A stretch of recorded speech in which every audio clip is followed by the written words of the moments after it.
鬼子是想把我们困在这儿。这次小鬼子是要拼老本了。大厦的正面防守应该没有问题，左翼的防守问题也不大。我担心的是右翼，不知道他们能不能抵挡住鬼子猛烈炮火的攻击。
小慧啊，你怎么还在这儿啊？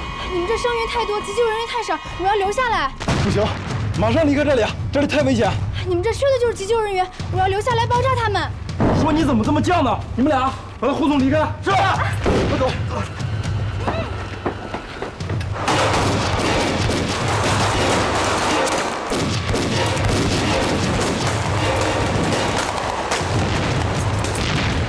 我带人去一趟前沿，如果再不从侧面去捣鼓他们一下，我们的防线岌岌可危了。你说的对，我马上去2连。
了！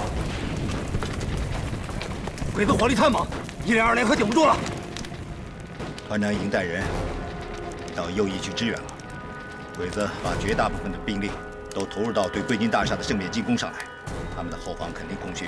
文营长，是，你带领尖刀排去端掉鬼子的前线指挥所，这样我们就一定能取得这次战斗的最后胜利。是，多少人？是。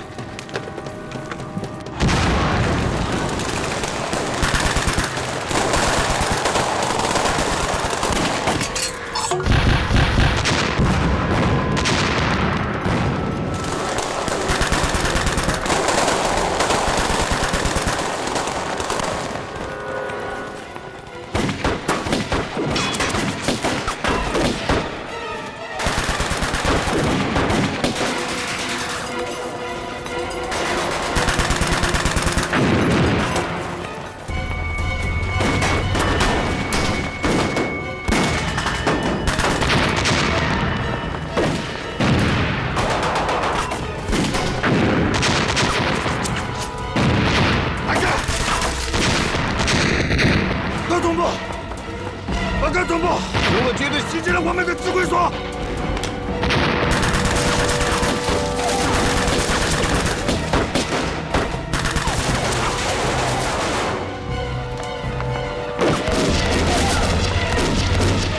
别老了！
团旗，幕后团的旗子绝不能倒下。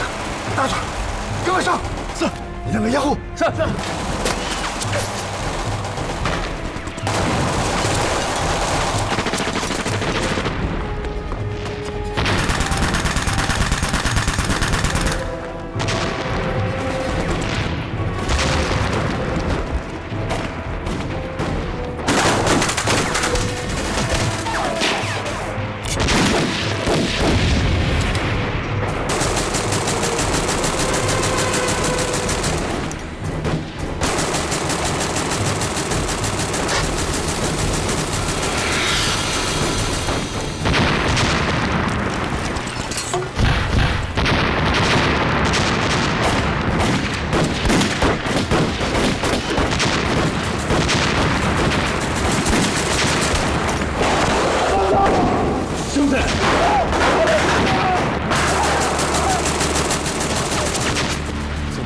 看不见了，天黑了吗？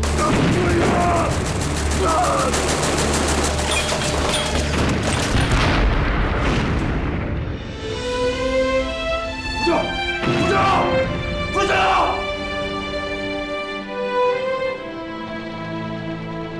掌柜的！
陆小姐，陆小姐，你没事吧？快离开这儿！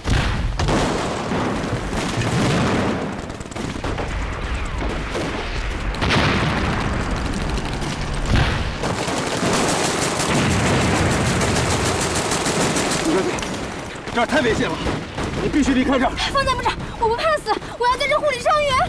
听我的，陆小姐，我知道你不怕死，你很勇敢，但是你有更重要的任务。放在不成。陆小姐，把这封信交给顾先生，一定要交到顾先生手里，明白吗？我不想走。我命令你。放不着，我不想走。我命令你。我不是。二龙，来，送陆小姐离开这儿。交到顾先生手里。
住手！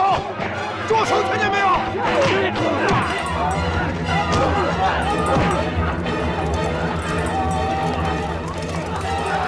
三连长，不好了，不好了，出事了，上面出事了！团长，李文豹被打死了！什么？有人报！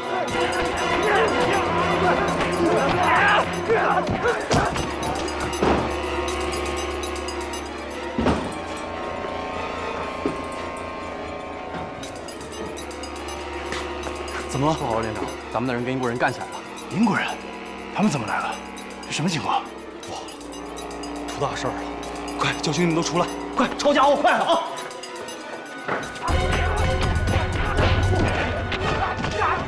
有人报！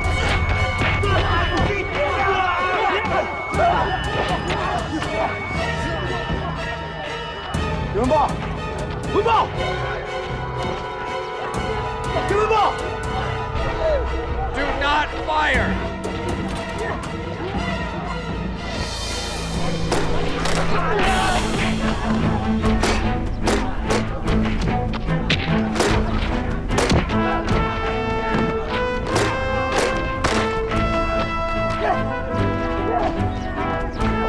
报！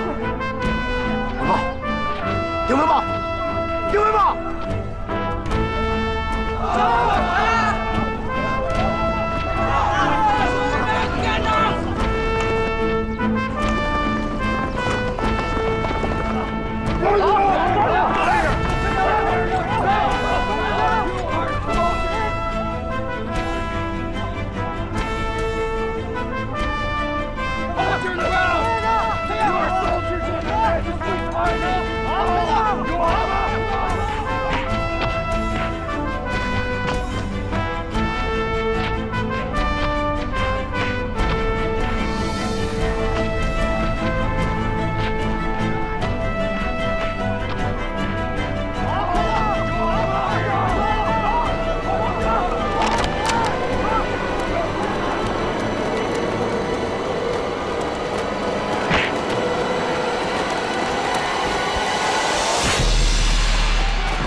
谢团长，把枪放下。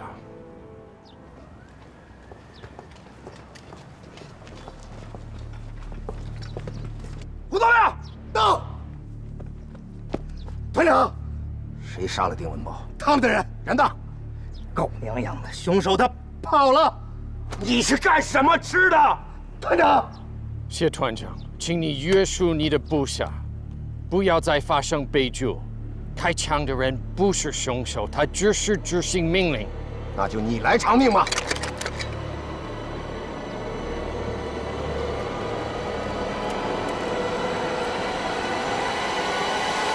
团长先生，请把枪放下。今天发生的事情是非常的不幸，但是事情已经发生了，我们是不是可以谈一谈？我们中国有句古话，叫杀人偿命。杀人偿命！杀人偿命！杀人偿命！杀人偿命！杀人偿命！杀人偿命！杀人偿命！杀人偿命！杀人偿命！杀人偿命！杀人偿命！杀人偿命！杀人偿命！杀人偿命！杀人偿命！杀人偿命！杀人偿命！杀人的士兵已经跑了，这种事情不会再发生了。我们是不是继续谈一下？怎么解决这个问题？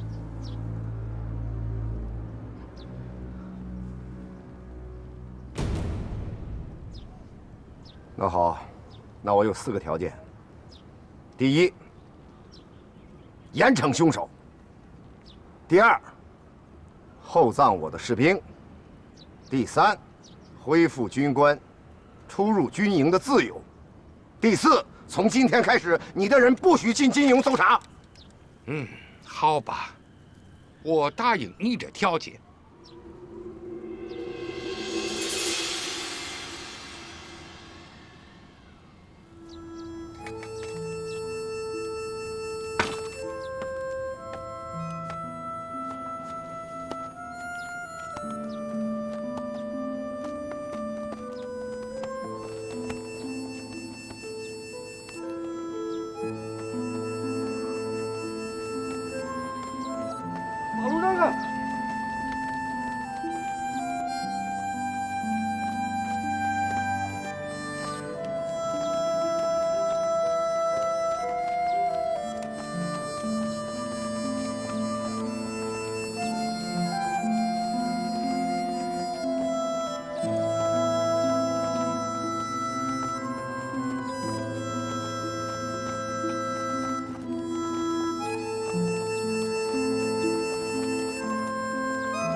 团长，今天对于我来说是个重要的日子，你知道为什么？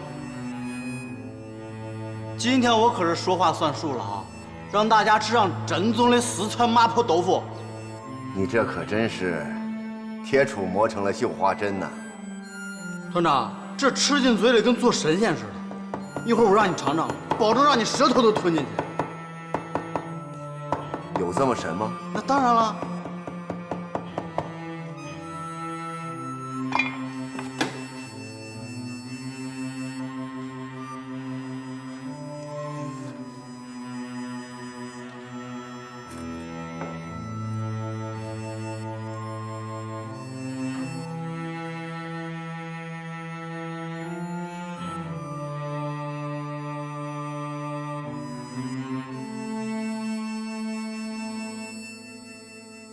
国民革命军第68师猛虎团士兵丁文豹追悼会现在开始，请团长讲话。弟兄们，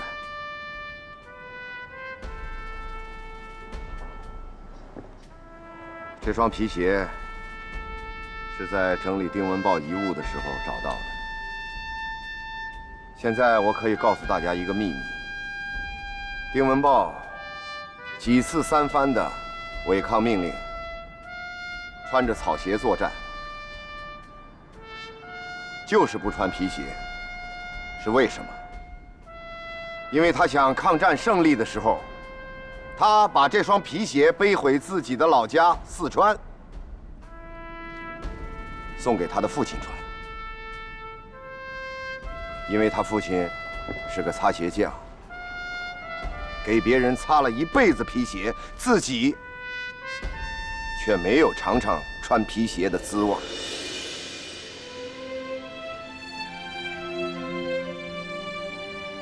这里还有一封丁文豹写给他父母的信。父亲、母亲，你们好。上海市民对我们很好，经常来问问，送来很多东西，我们什么都不缺。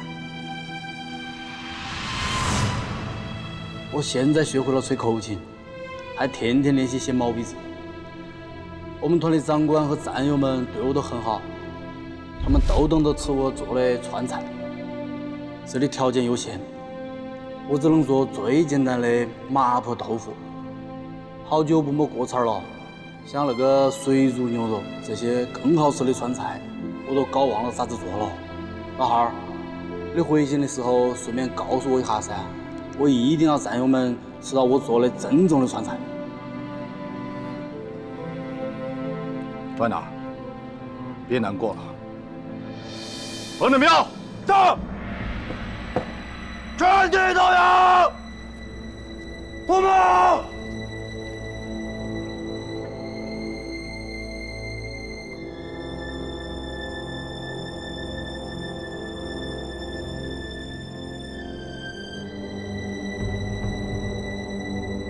站立！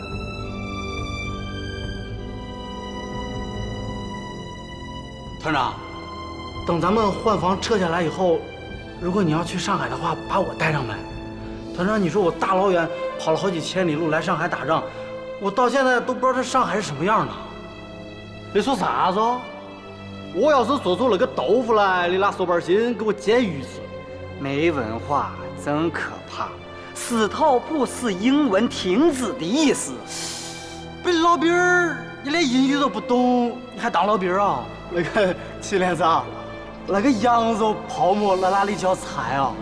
那叫干粮。你可别说我那儿啊，团长不要了命，我也不敢要。不，那个副营长，我没有打算去你们营。曹部长，你帮我一下忙噻。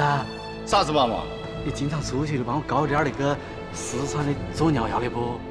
副连长，团长叫你马上去团部开会，反正话我已经带到了，你还去不去？我走了。你说你们会不会等到抗战胜利了以后才能离开这儿啊？我们不出去抗战，咋子会胜利呢？团长，你多保重。你们出去以后，比我多扎几个鬼子。我先走了，团长。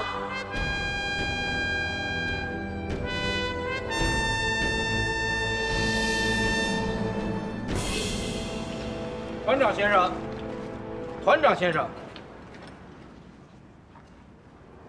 英国人变卦了。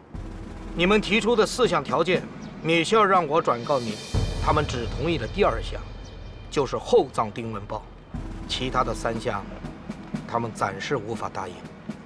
这是英国人最后的决定？我想是这样的。好吧，你回去吧。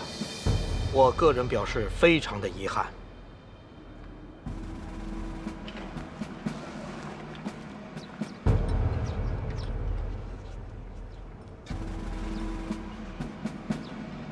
绝食。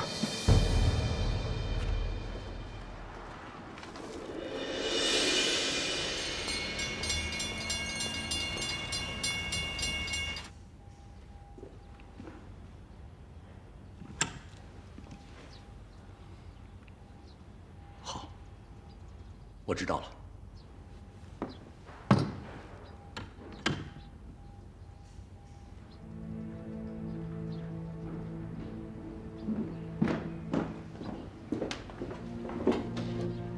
同志们，我刚刚得到消息，日本人有意挑起事端，使得我们猛虎团的一名小战士光荣牺牲。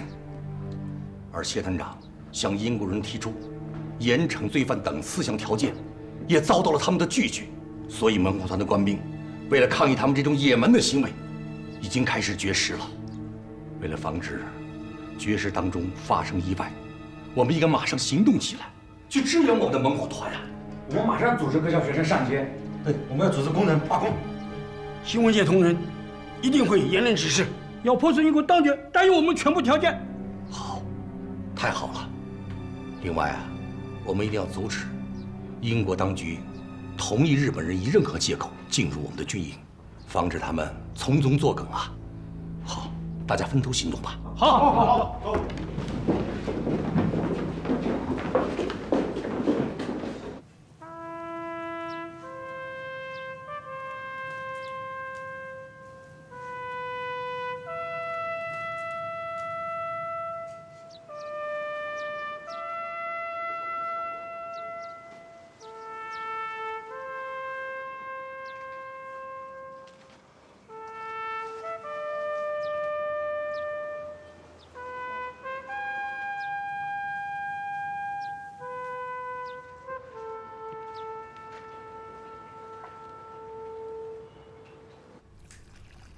老朋友，又见面了。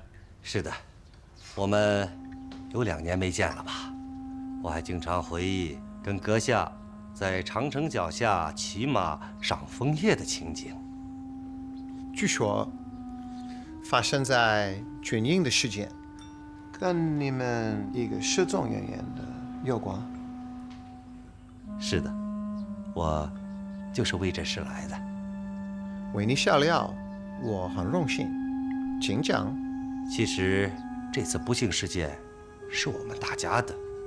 中国人对占领者怀有刻骨仇恨，即便是把他们关在苏界的军营里，他们也不安分。今天死的是个日本人，明天也许死的就是英国人，后天可能就是法国人。你同意我的说法吗？我同意你的说法，但他们也死了一个士兵。这不过只是一个导火索，他们正在孕育着全上海的罢工和游行啊！我非常不愿意看到的结果。其实还有比这更严重的结果，美国人也想趁机在这里插上一手。老朋友，我希望快速停止这样冲突。是的，我就是来帮助你们的。你只要安排我的一次会面就可以了。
Louis, do you realise this hunger strike's gone on for 2 days already? If anybody dies, it's going to be even more difficult to patch things up. Look, people can sense there's something going on here. And, you know, the last time, for example, the media reported a murder, a kidnapping, it was a relative of Mr. Shea's, and there was a very serious reaction. So now, the Americans, they're in a situation where they are getting involved, and they're saying that they're going to take over the French concession. They're going to take over the concession area. I didn't realise the Chinese were so tough. You know, it's not me. I'm willing, I'm ready to compromise. No. You don't want to compromise, okay? You give them an inch, you do a little bit, then they'll start adding 100 other conditions that you're never going to be able to accept. Okay? So now, we've got the US in Chongqing. They can sense that something's going on, right? And that's the situation. The way it is right now, we have to deal with them.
So, what do you suggest we do? Well, what I suggest we do is I will arrange a negotiation between the parties. Bring it into the French concession. I'll arrange the meeting, give all of you the opportunity to settle the matter. Xie Yunhan, he's got to come out of the settlement. If he does, then all the problems can be solved. Do you think they're going to listen? There are hundreds of soldiers in Tiger Group. They are Xie Yunhan's men. That's a lot of pressure. So here's what I'm thinking. No soldiers downtown.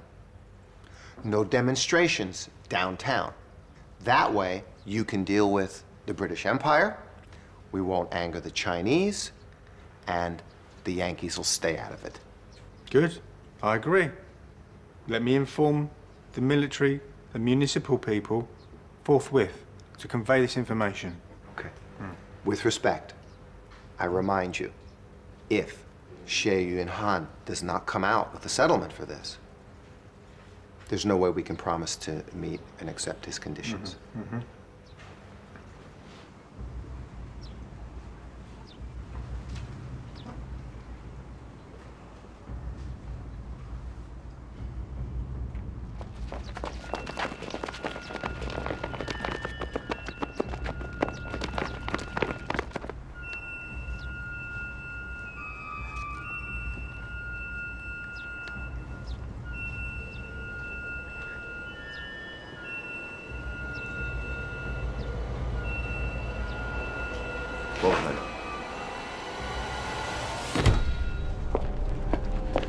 大家赶快救护虚弱的人啊！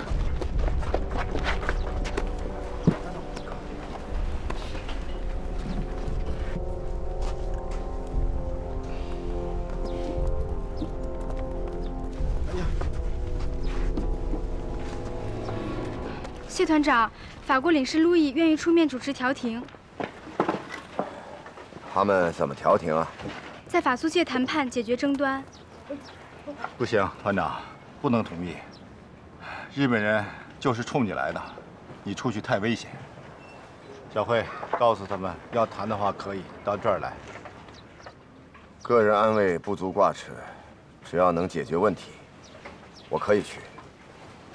你去跟他们回话，我马上就去。好，我现在就去回复他。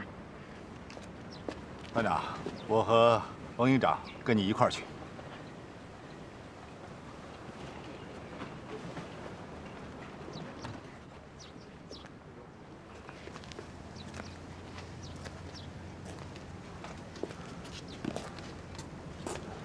弟兄们，英国人要跟我们谈判，我和参谋长冯营长要出军营。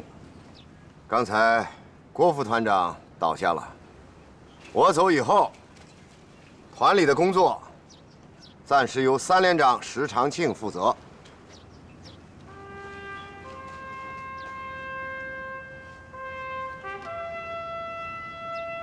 是。走。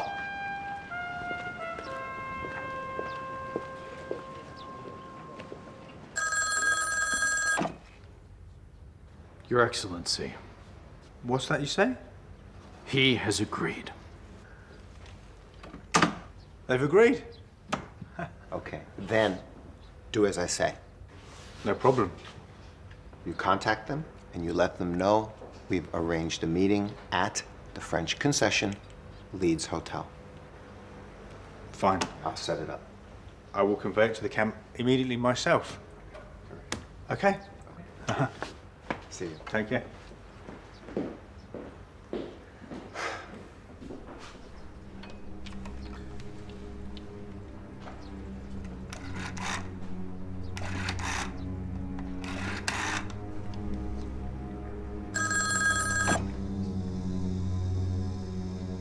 啊，路易先生，是我。你好，你好。他同意了。哈哈哈哈。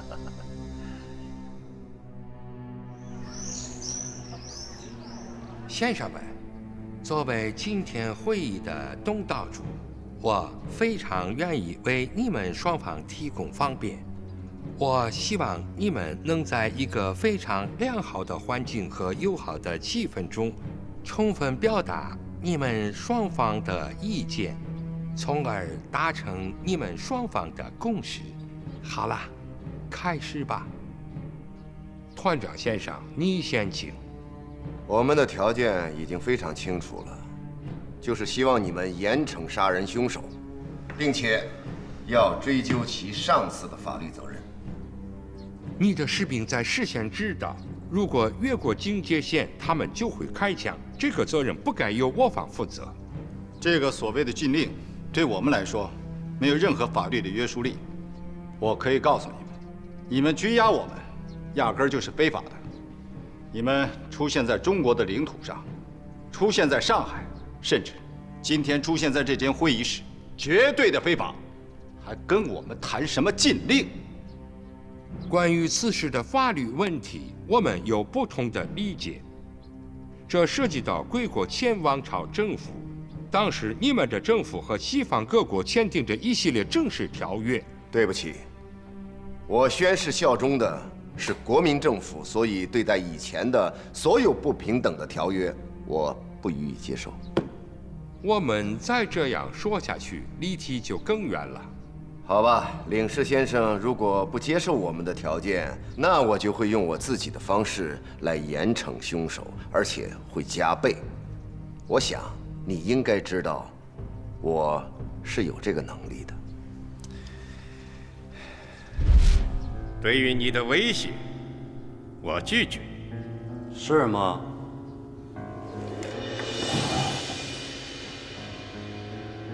这个也拒绝？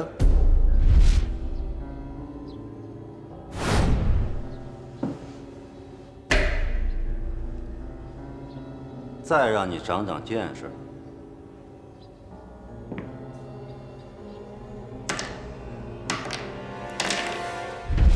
好吧，第一个条件我们愿意重新考虑，第二条没有问题，我们完全能够接受。第三条，那就是我们去搜查军营的问题。我希望你能重新考虑你的要求。还记得你亲口说过什么吗？你说我们不是战俘，对吗？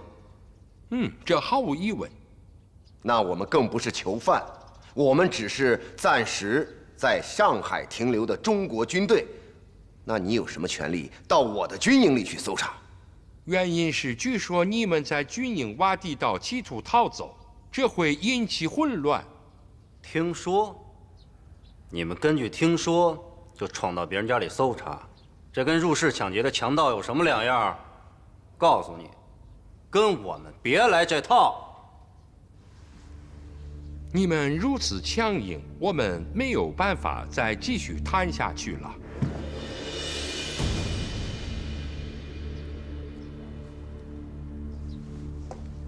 先生们，今天暂时到这里，明天我们再继续。好吧，如果条件不答应，我们就没有什么好谈的了。先生们，今天暂时到这里，明天我们再继续。好吧，如果条件不答应，我们就没有什么好谈的了。好，我也希望此事尽快解决。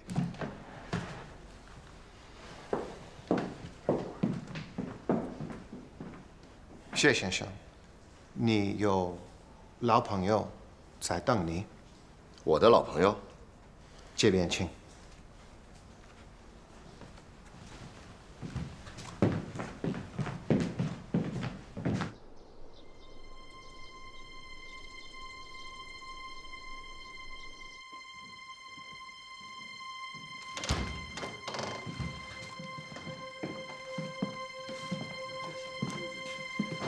谢团长，我已经恭候多时了。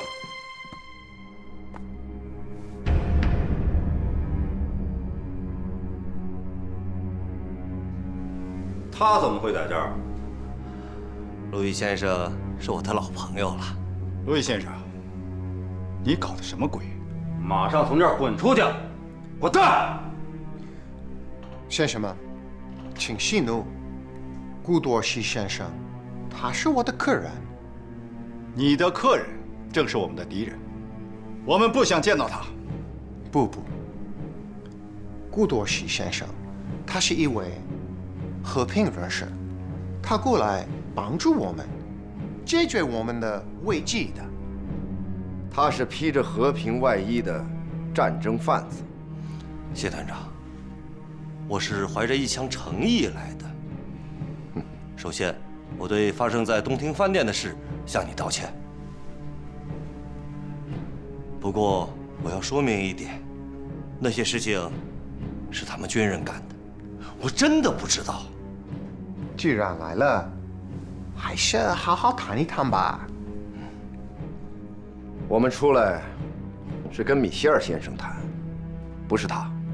路易先生，请送我们回房间。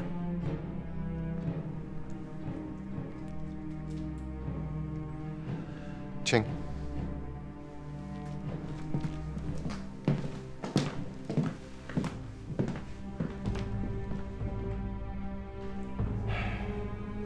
路易先生，请安排我和米歇尔先生见面，好吗？我会安排。谢谢。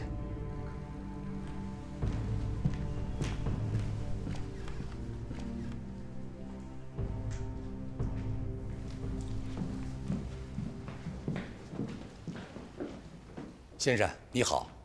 您好，我是万期银行总经理顾业洲，请问谢团长住的哪个房间里啊？先生，请稍等一下。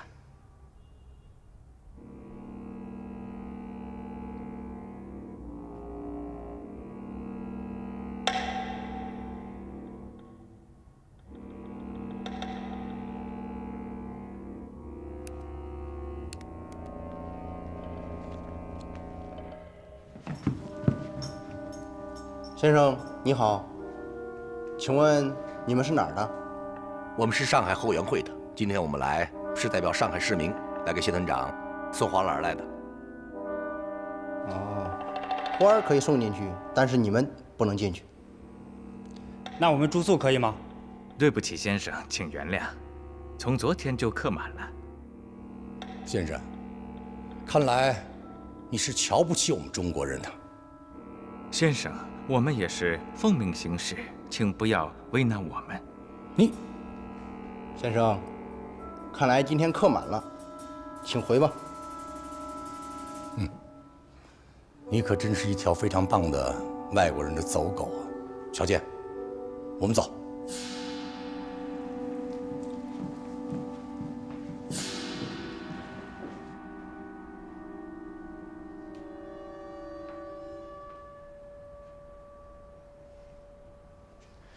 I thought we'd agreed that we weren't going to get the Japanese involved. Now you've put them in the picture.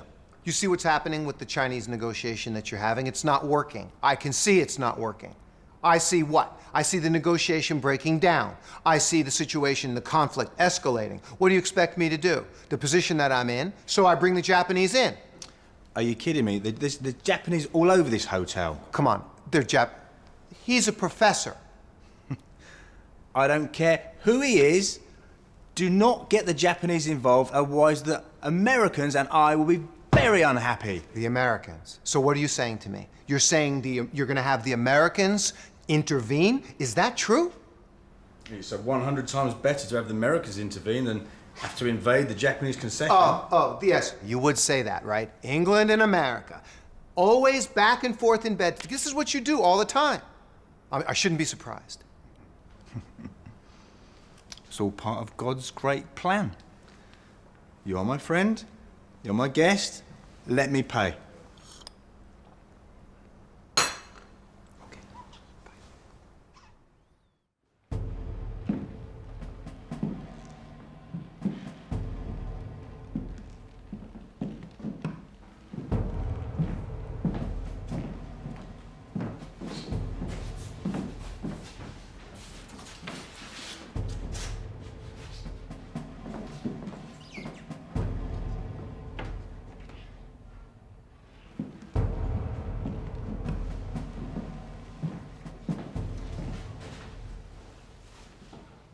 团长，没有什么异常情况。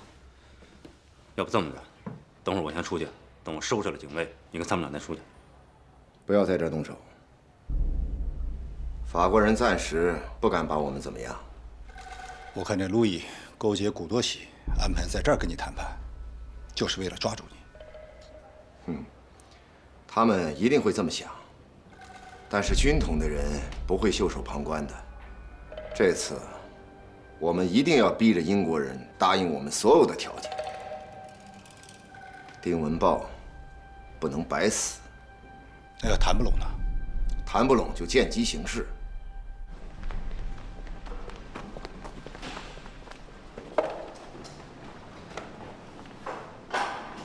情况怎么样？站长，他们已经住进去了。有没有发现日本人？暂时还没有发现。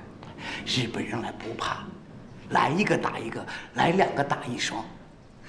哎，肖总老弟，酒店里有您的人吧？当然。那就好。走。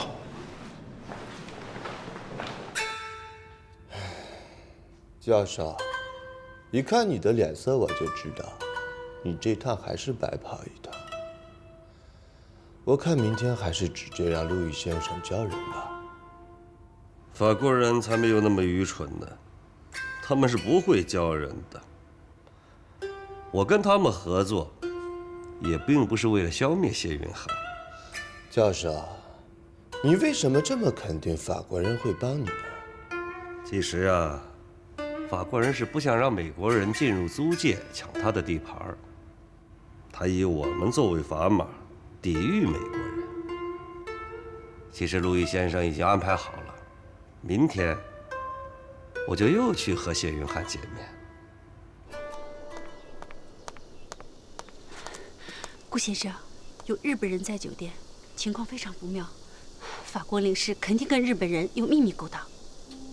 这是我最担心的事儿啊。现在他们等于被隔离在丽兹酒店了，我们得赶快想办法去帮他们。秋莎，日本人出现在酒店，会不会跟英国人妥协有关系啊？应当不会。英国人深知，如果让日本人插手的话，情况只会更糟。那好，秋莎，我要去见见这个英国领事米歇尔先生，跟他好好谈谈。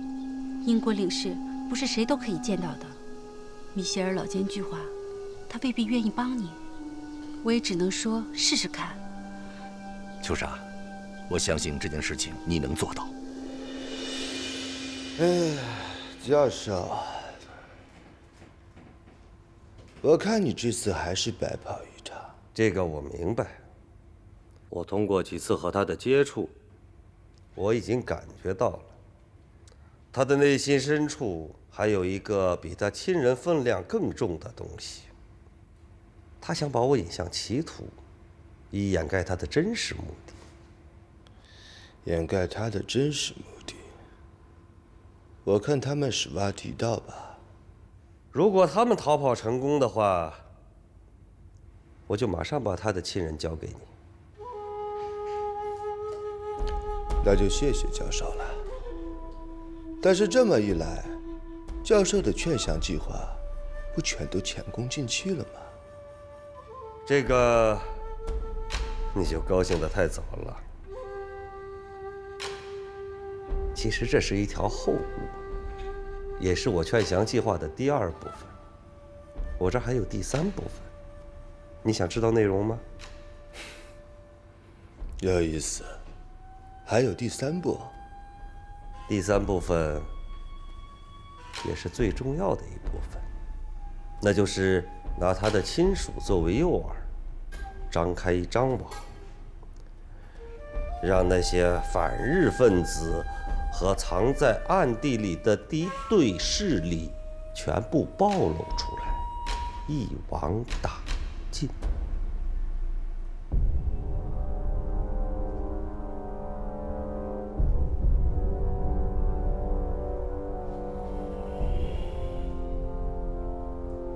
教授，请继续。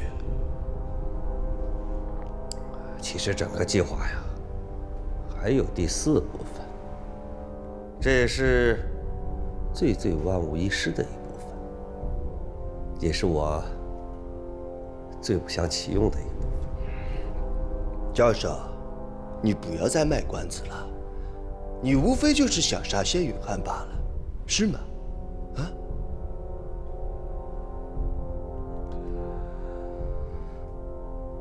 何止如此！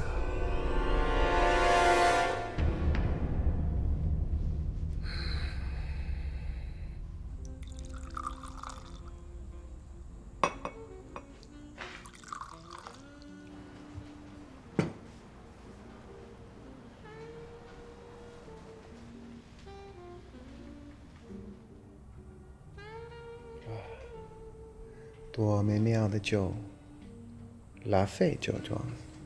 1907年出产。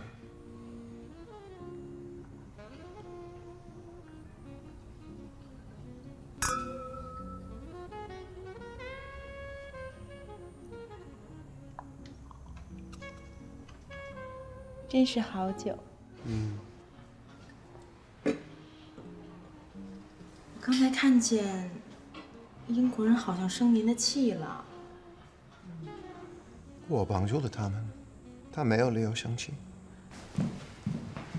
先生，请问你们军统上海站的这位先生，我被授权代表中国政府前来探望谢团长及其部属，希望你告诉我，谢团长住在哪个房间？对不起，先生，我无权回答你们的问题。少废话，他们在哪儿？路易先生，只要你把那3个中国军人交给古多喜教授，一切就结束了。我不能那样做。为什么呢？亲爱的，都是结束了，你就会像一道水蒸气从门缝里溜走。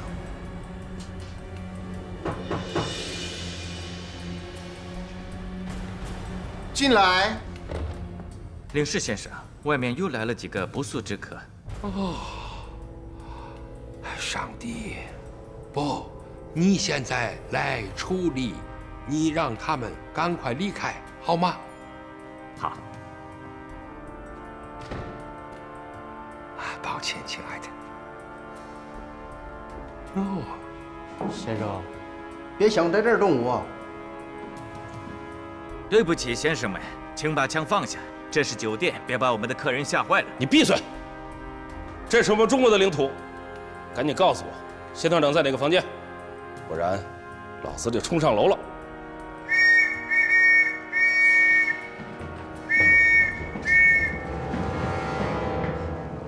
先生们，保持冷静。如果你们硬闯进去的话，3位军官的安全我们无法保证。我可以不进去，我的人会在门口守着。你给我记住了，你要是胆敢放进一个日本人，老子就把你的酒店给你炸上天。叫他们把枪放下。把枪放下。放下。好好的收着这份礼物吧，我没有跟你开玩笑。我可不可以理解为这是中国政府的决定？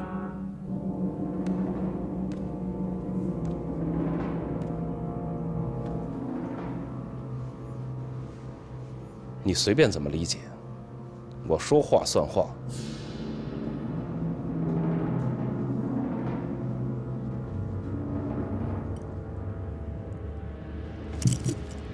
走。